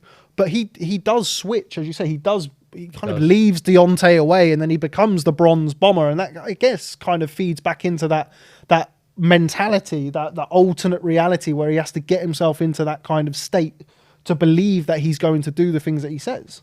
Yeah, I think, you fighters, they... Barry would know most about this, obviously. You have to take yourself to that place, don't you? Sort of mentally, whereby you're ready for it. You're going to get in there, you're going to try and hurt him, he's going to try and hurt you. That's what that's about. You're both fine with it, you've both signed up to it. You need to... That's the best description I've heard of it, was Paulie Malignaggi, I remember saying to me, after just was like a few days after he'd retired, and I just said to him, I imagine it hasn't really sunk in yet. And he... Have you thought about it much? And he just said, yeah, I mean, I've the first thing almost I thought about was that I'm not going to miss having to take myself to that place anymore. And I think I just knew exactly what he meant by it. And that's what you do, isn't it? Like during the week, you've got to get yourself into that mode, and you do it however you do it. Someone like Fury has been doing this that long that I think he can probably just switch on the day almost. But Fury's almost like out of body. He's saying stuff, but he's focused. He's acting the fool, but he's still focused. Another part of him is just focused on the fight, and he's doing whatever he has to do. But he can still sell it because he's done it for so long. He can compartmentalize. That's the word I'm looking for. But I think he can do that. He can just he can separate himself like that, and I think other people find it more difficult, and that's where they get. Sometimes it can consume you. You see fighters who say they bottled it, and they haven't quite bottled it, but it's just the whole occasion, the fight, who you're coming up against. This fight, sometimes you can't win. I've been in one, and really, but you have to be a liar to yourself, convince yourself, and get yourself into a mode where you just think, he can't beat me on points, or he cannot box me, or he can't hurt me. He got to hurt me. How's he going to hurt me if he can't hit me? Or if you're the puncher, he can run away for 12 rounds. I can cut the ring off. Once I whack him once, he's going to feel he's going to panic. And so you have to just, even if it's in reality, really, if you took yourself outside of it, you just go, I got no chance. I have no chance in a million years he's going to batter me. And the only thing about the Wilder fight now is he's been beat up by Fury. So he has to, what's to the lie? How do you lie to yourself now when you know it wasn't a close fight like the first one? Fury had to deal with the first one, even though I thought you did enough to win. He got put to sleep and got up, like, you know, that was just one of the most craziest things I've ever seen. But he got dropped twice and heavily in the last round, so he had to somehow regroup himself for that. That takes a mental fortitude of a potentially great fighter, to be honest. But he was winning. He had loads of pockets of success, big parts of success to grip hold of, to take him to the next fight. Wilder hasn't got that. He's got it from the first fight, but when was that? Do you think that played a factor in between the first and second fights? I think like Wilder in the build-up to the rematch was saying, look, we've seen what I did to him in the 12th round. All I got to do is land. Do you think there was an element of complacency between the first and second round? No, the first and second fights? I think no. When you got a puncher like that with a gift that he has, you think you can knock everyone out because he has. He does, yeah. So and he almost did again with another guy. So, but he knew he could be like, you know, he could catch up with him, but he could be outboxed. But he wasn't cared because I don't think Fury hurt him once. Really, no, he felt the weight of him. And Fury was, because they were uneventful rounds, a lot of them. That Fury was winning clearly rather than close rounds. That's how I felt. Uneventful rounds, that Fury was winning quite clearly, and so he was never being dominated. So all he would think is, I'll just close the gap a little bit quicker now this fight, and I'll get it done earlier. So, and also he's telling you, like, you're telling the crowd, you're telling you guys, the press, but really, you're telling the fighter. Yeah, I'll knock him out this time. He can't take my power. You can't take my power. And he knows, when I hit you right, you know I hurt you. Because Fury, there's no bones about it, Fury knew exactly by the second fight that if he got it caught with a big shot, he's done. He even said, I mean, people, I mean, obviously Tyson Fury was dominated in the second fight, but there were pockets early in the fight. I think there was 2 right hands. One was in the first round. We flew to, it was 2 days before the first lockdown, we flew to Ireland to speak to Andy Lee after the rematch. And he said that Sugar Hill, the only kind of real technical instruction that he gave him in the rematch was quicken up your feet when you're coming back out, because he backed up in a straight line and did get grazed by a right hand. And we saw when Fury and Wilder kind of embraced after the rematch, where Fury openly said, look, you caught me with a right hand. I think it was the first or the second right hand. And I kind of went cuckoo or what have you, and almost dropped him. So there was, even in the second fight, admittedly, you know, 2 very isolated incidents, 2 shots in those first 2 rounds where he did close the gap and he was almost on the end of those right hands, as you were saying beforehand. So it's not as though he can't do it, but it's, can he do it on the back of what followed? You tend to think, no, I just think that what Fury does he prepare for? Does he prepare for an overall thing? Just get really fit and ready, and, you know, because he hasn't got that natural boxing. He's an Olympic medalist, so it seems weird to say it. He hasn't got that natural boxing ability, I think, to think on his feet. So he has to train for one type of Fury. So you can adapt in the ring, of course, and at the end of the day, he just swings punches, doesn't he? But does he train totally for an aggressive Fury? Because Fury can change tack like that.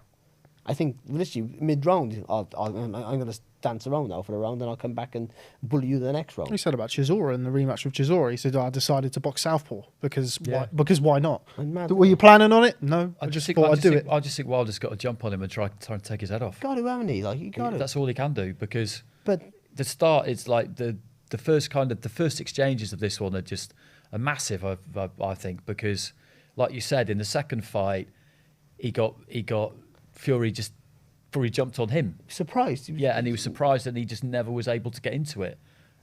And that cannot happen again, can it? He cannot allow that to happen again. So he can't even really wait to even see what Fury does, maybe. But he needs a solid jab.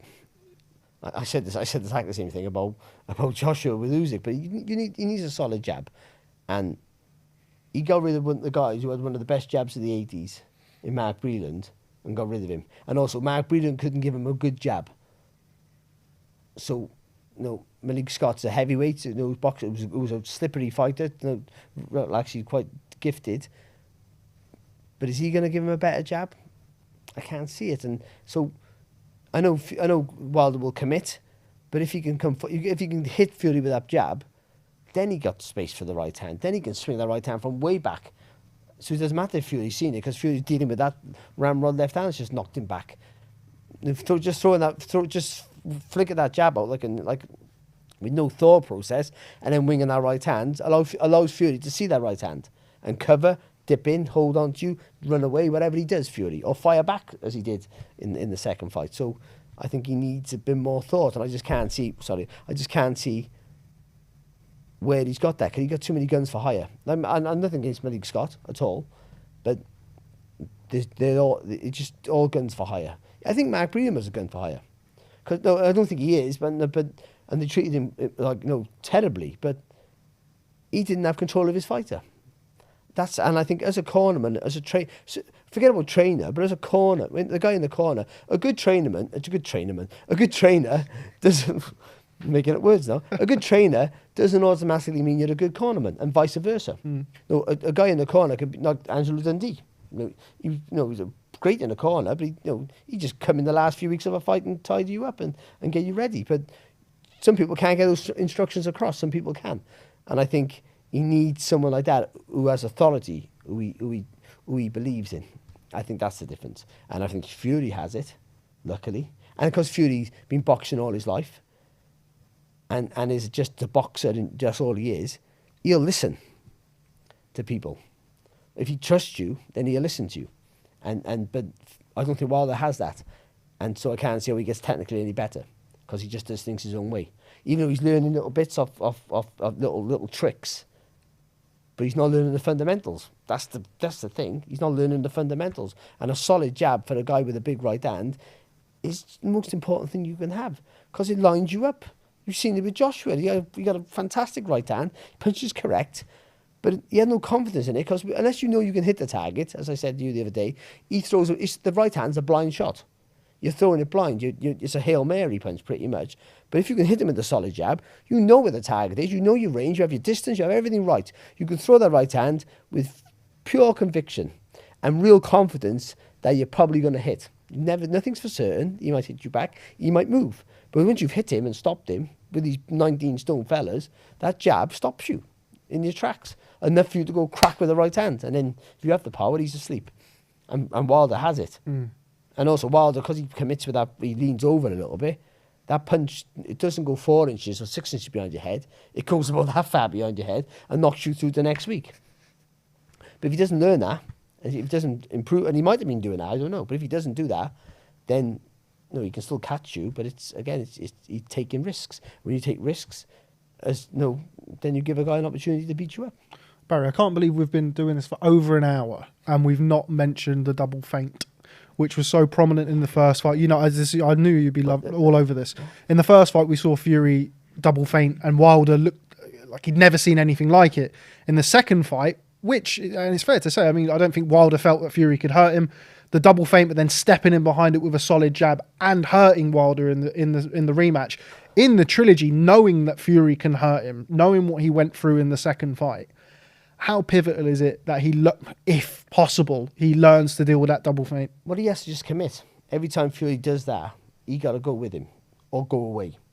I think a feint's there to make you react more than it is for you to react. It's to make him react, whether he covers up, so you look at him, covers up. The double feint, by the way, that double feint is so hard to do. I've said it, it's so hard to do for me. A little fella, what it's like for like a 19-stone giant like Fury to do it, it's unbelievable. It takes so much energy, like it knackers you out. But again, he's a natural, so I think it's always relaxed. Yeah, it's amazing. But that double, because you just don't know where you are. But if he's coming, it's like pivoting. No one love a pivot. Loves a pivot. But don't mention pivot. It's in my life contract. Pivoting and double feints. We might as well go home and leave Barry to it. But it's the same with that. When you throw a punch and you pivot, they don't know where you are. There's nothing to fire back with. And with a feint, you don't know what's coming, when it's coming, if it's coming. And that double feint he did made him back up. So see what Wilder's in some fights, he backs up because he got a wide stance. The front foot stays where it is, so he leans back on the back foot and then fires back and gets you. But that Spilker knockout. Yeah, but that double feint takes that away because you go back and then you go back again. So he's either off balance or he has to retract both of his feet. And then you've got him moving back. Which even if he fires back then, because he's moving back, his feet are closer together, there's lack of power, you can't get the turn. And also, you're coming forward, and you can fully commit to your shot. So it works really well, but it's very hard to do. But Fury does it naturally. But he knows what Fury does now. He's been with him twice. And so he has to, every time Fury does any sort of feint, he has to fire or do something. And I don't mean half a step. You got to pivot. Yes, I said it twice now. But he has to get around the target when Fury does that. Or for Wilder, as we've all said, pretty much we're all in agreement with, just got to fire. Every time Fury makes any sort of movement, fire. 2-3 shots. And I think against someone who's naturally more gifted than you try and rush their work. Because they need a bit more time to set you up. So you just rush their work. And I think that's what he needs to do. Alan, you just want to backtrack on what you were saying about Deontay Wilder and Malik Scott and some of the things that you were impressed with from what we've seen and also what we've heard coming out of that camp. Just elaborate on that. Well, just the focus, I think, is there, and just that mentality that you said about that siege mentality, the us against them. I think that's quite powerful, especially when you feel that you've been wronged. And I do think he feels like he's probably been wronged by the media that's not been supportive of him, particularly an American media, let alone a British media. You're probably going to get that a British media would probably be more supportive of Tyson Fury, for instance. Do you believe that he believes the cheating allegations? I actually broached it. I'd spoken to Shelley Finkel just after the arbitration results, so a few months ago now, and then I spoke to him again a couple of days ago. Obviously, I'm not able to attend next week, and it's the first time that I was able to speak to him about those allegations, and particularly the glove allegations. He was very kind of clever at not really addressing it. I think it's fair to say that if there were serious reservations about it, the fight wouldn't be in Nevada again. If you don't trust the commission, why would you fight there again? But anyway, do you think Wilder believes that? Do you think he actually truly believes he was cheated? I mean, we've heard, what was it, the egg weight in the glove, the gloves, the autopsy, the famous autopsy line about the doctor coming back and saying it wasn't caused by a punch. Do you think he believes that he was cheated? It's hard to get into someone's head like that, but I think, like Barry was saying, just got to kind of like convince yourself or get into whatever you feel that you can accept to move on from that. Is then quite a powerful way of psychologically moving on, regardless of whether it's something as ridiculous as like a cheating allegation. I don't think there was anything untoward going on there. I think it was just a case of, Tyson Fury's he's been underrated his entire, a lot of his boxing career, when he's uppercutting himself in the face, however many years ago that was, people thinking he's just this mal-coordinated buffoon. How much did he prove everyone wrong from how he went on to then, look like that straddling that border between genius and insanity when it comes to like in-ring performance. But what was the question? It was something about the cheating allegations, whether or not you think do you think he really believes it? I don't know. It's hard. It's tough to say. It's tough to say. I don't think he does.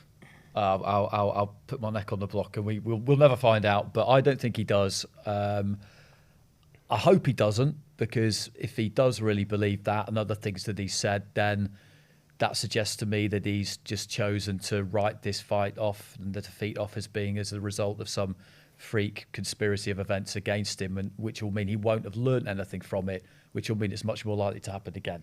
I don't think he believes that stuff, but that's what he will put out there in the public, because his pride is never going to allow him to say, and he would maybe see it as a weakness for him to actually say, I was beaten by the better man on the night. Like we all think there's nothing wrong with saying that, but some elite level athletes, they can't do that. They can't go there. They can't give their opponent that.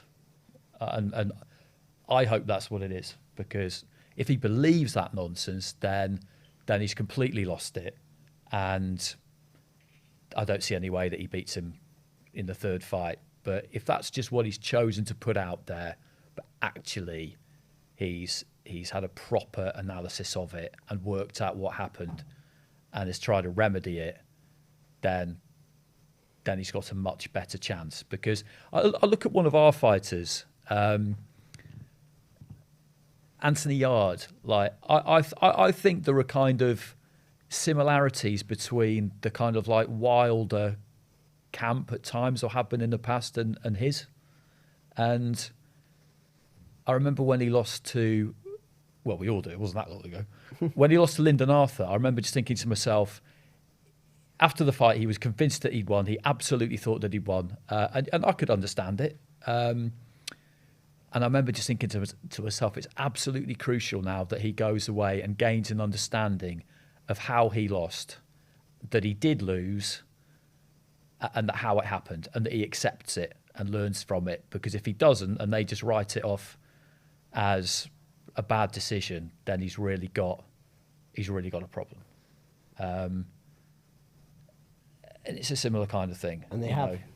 He did. He said he watched it recently. I think he said he watched it, and yeah, he said on the night, as you said, he said on the night, I thought I won it easy. When I watched it back, I can see why maybe I lost. Yeah, and I was really pleased to hear him say it, because I wondered which way was that going to go. Because when you're in a kind of like camp where the vibe is, the fighter is very much and it's kind of like ultra positivity at all times, and quite a lot of kind of like mantras and slogans and stuff like that. I'm not knocking it, each to their own, but there's always the Wilder's quite like that, isn't he? You know, like big kind of statements that Joshua can do it sometimes that sometimes don't really make a lot of sense.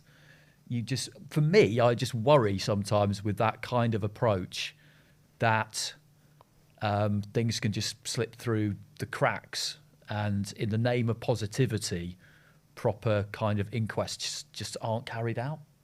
But all top-class fighters are the same. Real top-class fighters.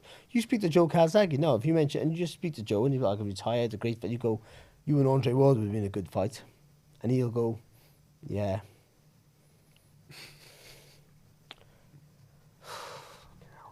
You want to go.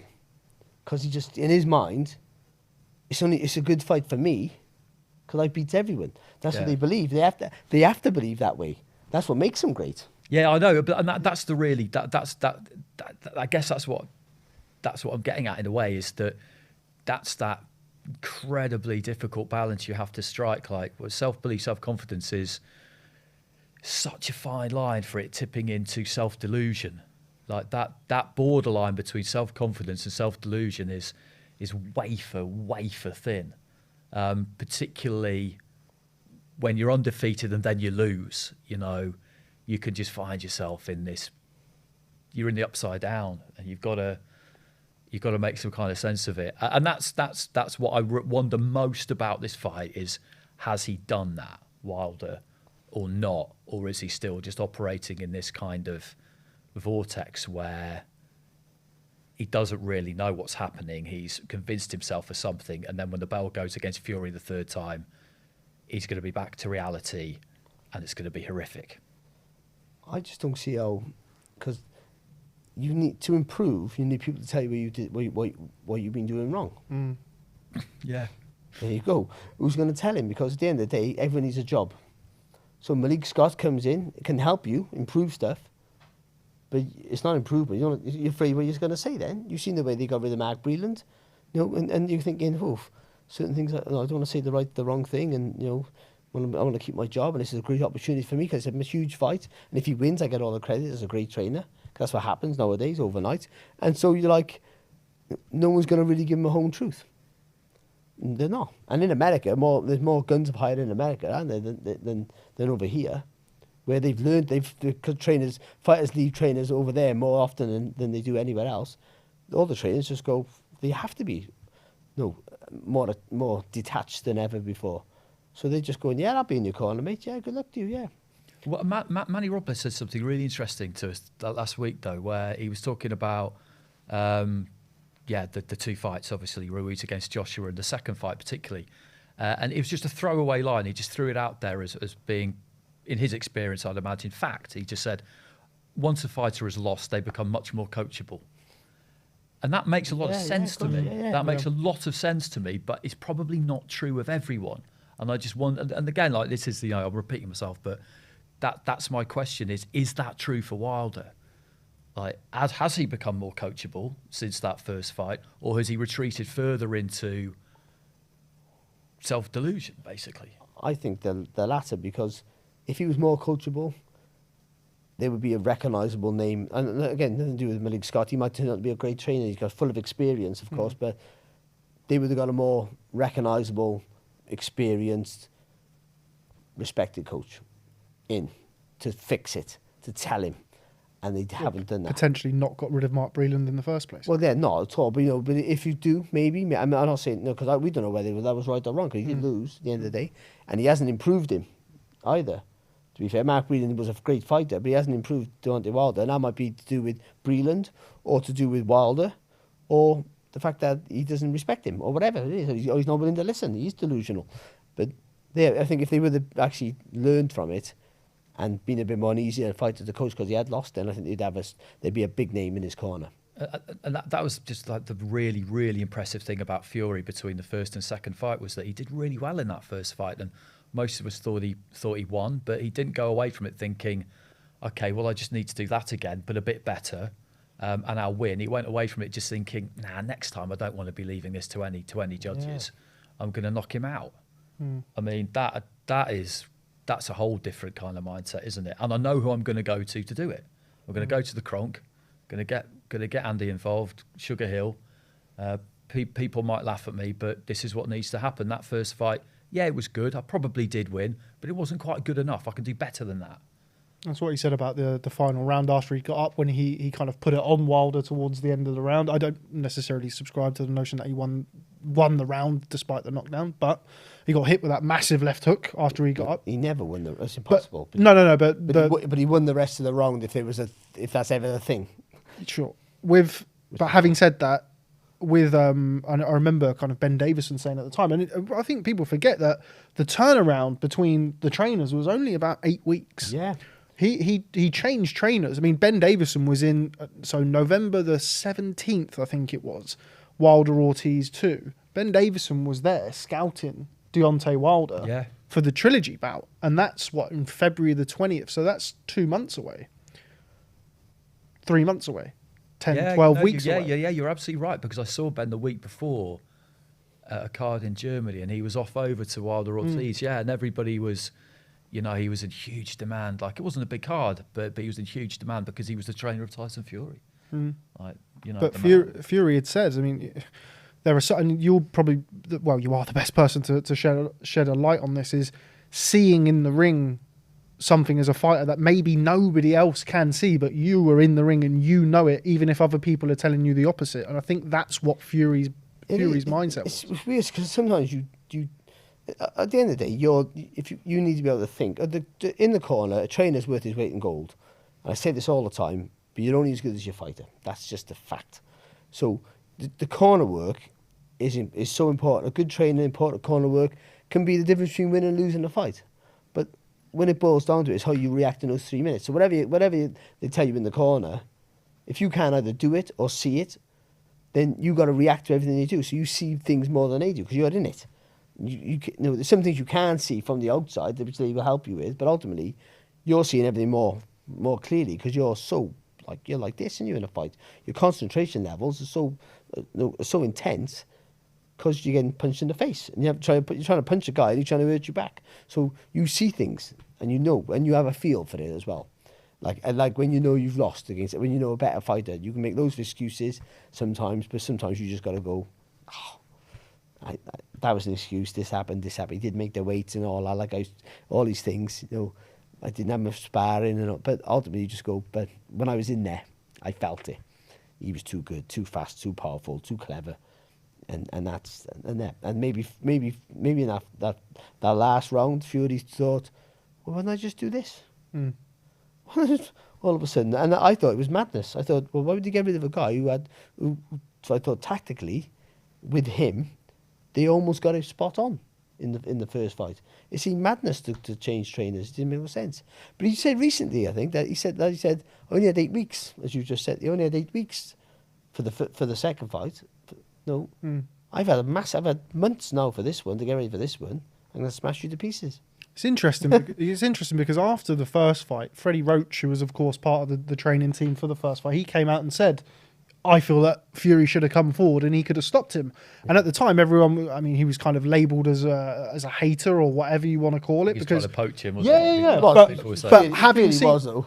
Yeah, I think he was. Yeah. But having seen the second fight, you kind of look back at those comments from Freddie Roach and go, well, actually, maybe the aggressive route was the option. Yeah. Maybe that was, well, it wasn't, there's no maybe about it. We saw in the second fight. So, yeah, interesting in hindsight. Right, prediction time. Before we go, Alan, first and foremost, we're going to come to you. Yeah, go on. Oh, yeah, I mean, it's really hard because, like, with that second fight, it really confirmed it in my mind, you know, speaking to people there and just being around the Fury camp that, you know, something was happening. I'm not as confident this time that anything's happening for Fury, but I still kind of edge towards him. But I think things are going to come clearer Tuesday, Wednesday, Thursday, Friday through the fight week. We see both fighters. We see how they're, you know, towards each other. Nothing's going to be decided on that fight. Things that have happened in the months past are going to come to the fore, I think, and we're just going to find out a bit more. For the chaos, I think I'll throw out Wilder. Whoa! Wow. Like Okay, good. Rebel. Yeah, I just like that mentality he's got in. I think it's quite. I like what I'm seeing with Malik Scott. I feel like on the flip side, what John Fury or Peter Fury, I think it was John Fury. Yeah, it was John Fury. John Fury was saying about that. Well, that was alarm bells. You know, you can't ignore that. And he's only had a few months this time with the focus such on Joshua.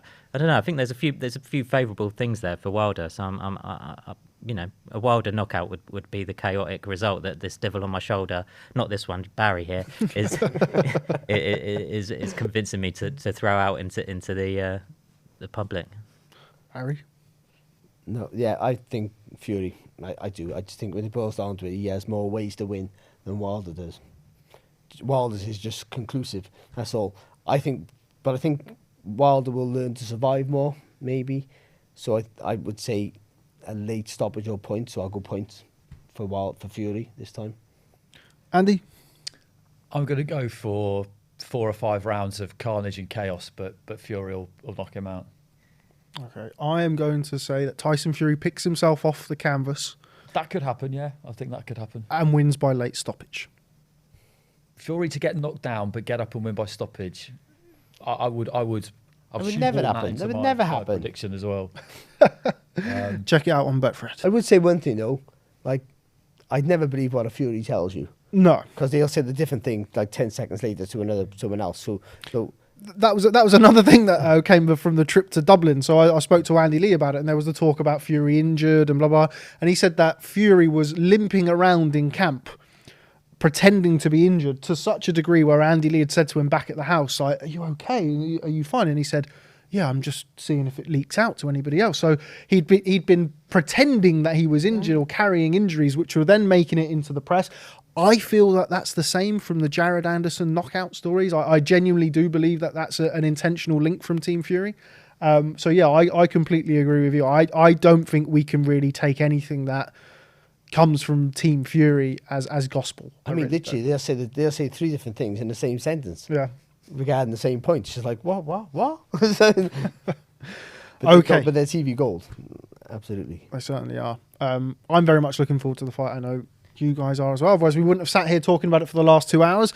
But thanks very much for stopping by on the special Fury Wilder Free episode 25 of the Boxing Social podcast. Thanks very much for stopping by. We'll see you soon.